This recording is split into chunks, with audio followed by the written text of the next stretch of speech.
Hello, we are Karina Villa, Sofia Lobos, and we are going to present our roleplay in mental health in Chilean education system. Well, to begin, during the past few years, mental health has grown with a significant stigma around it.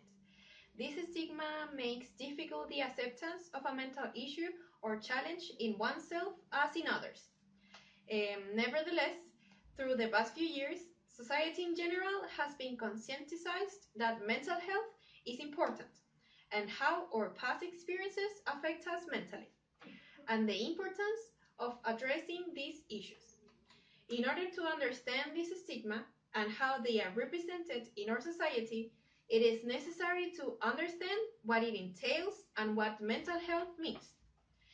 The World Health Organization, WHO, defines health itself as a state of complete physical, mental, and social well-being, and not merely the absence of disease or infirmity.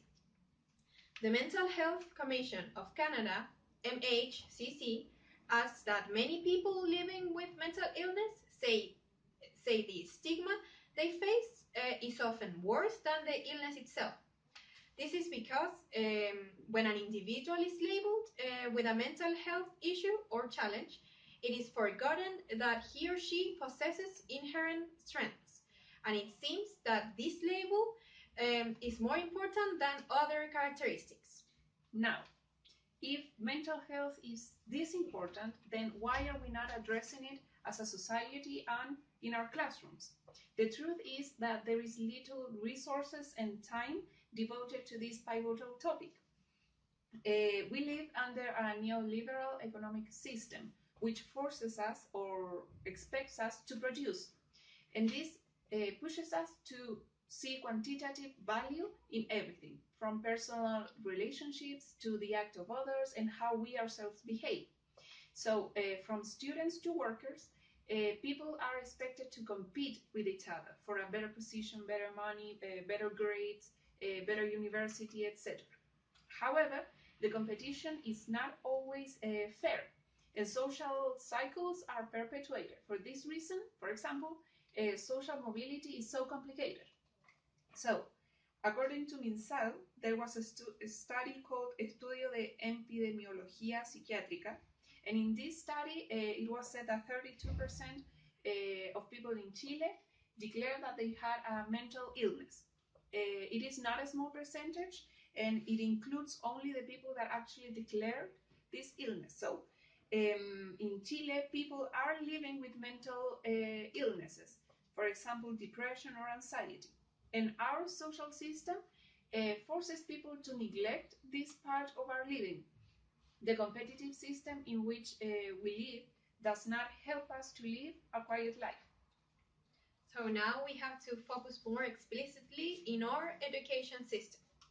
According to Zakarian, there are few education professionals who have had formal training or experience with growing diversity in the population.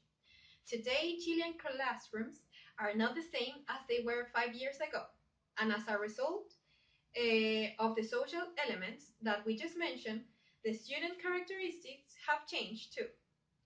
There is more child neglection, traumas, and violence. Students are surrounded by violence and drugs. However, these experiences do not determine their learning or behavior at schools, but they do affect their learning.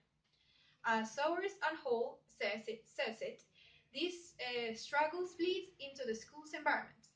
For this reason, teachers cannot be indifferent to what is happening to students at home. And we, as pre-service teachers, have to be aware of the differences between helping students and getting caught up in their narrative. Taking this into consideration, we must address the importance of teacher beliefs. According to Senk, teacher beliefs can be explained as the conceptual representations that teachers have of their profession and of themselves as teachers, and this influences the way he or she relates with the students. Yes. For example, Zakarian says that if a teacher sees a student as a broken thing because of their background, then this belief will affect how the teacher speaks to him, speak to his parents, and how the teacher sees the student's future. So accordingly, it is cited by Zakarian, Dr. Ginsberg urges us to look at our students in a different way so that they can see their many strengths and assets and tap into their natural resilience to improve their outcome in schools and beyond. So an empathetic and effective educator knows what happens to students outside affects their performance at the school itself. And sometimes this outside involves their home, their parents, friends, peer pressure. However, sometimes it is the society as a whole that pushes them to produce good results, good grades, good PSU, etc. So now we're going to present our role play. Sophia, where are you? You have like 5 minutes to have breakfast. I know, but I was with a kid of my class, and he has a problem, I think. But he's not talking too much, so I give up. Oh, I know, but who is it? Who is he? Juanito. Now that you mention it, I saw him like really disconnected these few weeks. So what's happening to him? I really don't know. Some teachers have told me that he answers very disrespectfully. He's not working in class. The other day, he almost got into a fight with his best friend, Luchito. No. Yes. From what I have seen, it seems that one of his cousins committed suicide. So I think that's the reason.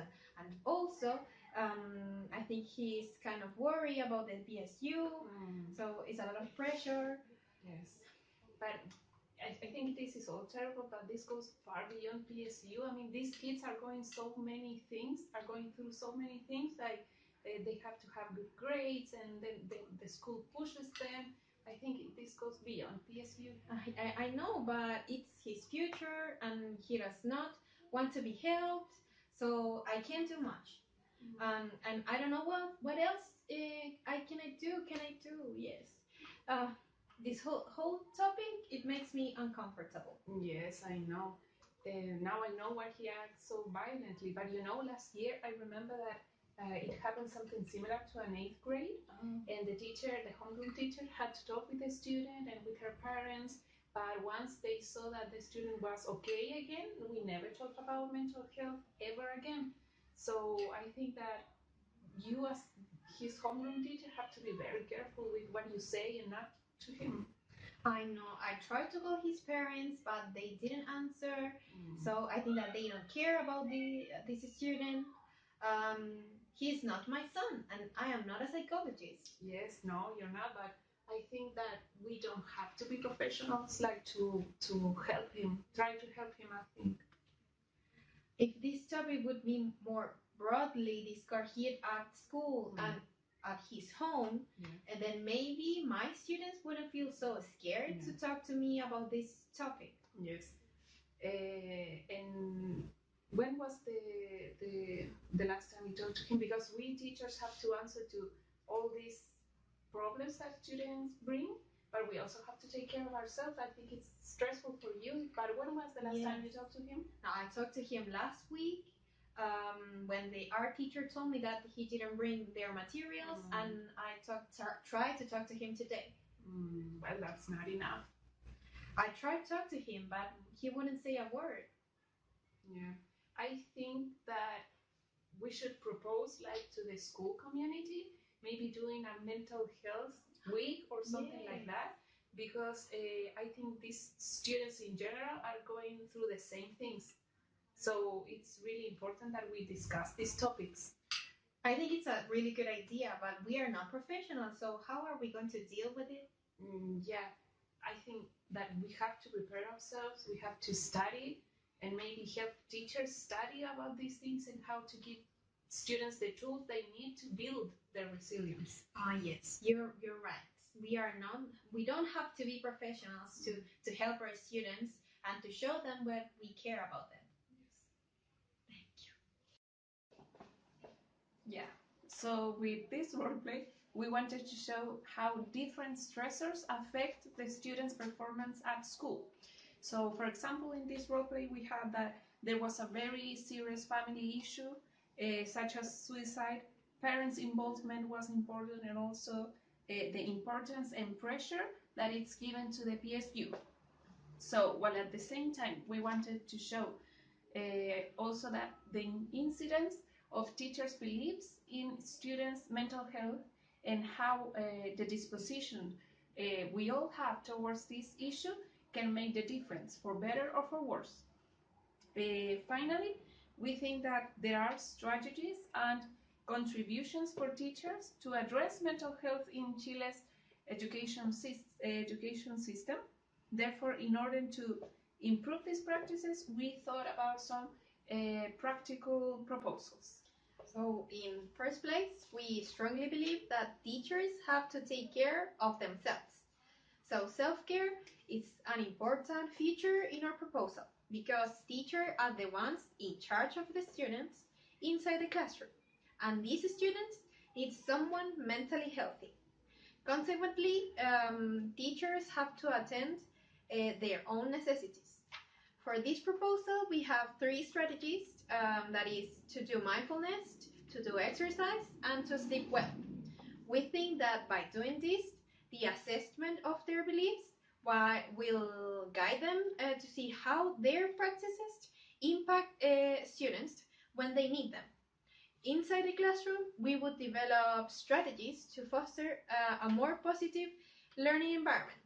With this, we mean, for example, building rapport with students. So Zakarian uses the concept of empathetic educator. This means to understand and accept what is happening in the student's background. In order to do this, the ABCs of mental health provide a list of examples. For example, giving students the opportunity to be part of the decision-making process in classes. This will help them to feel that they belong, that they are interested in the class. Also, it is important to promote positive parents' involvement. so finally, we would not promote competition inside the classroom. Instead, we would enhance the implementation of cooperative activities to develop a student's social cognitive development. That's it. Thank you very much.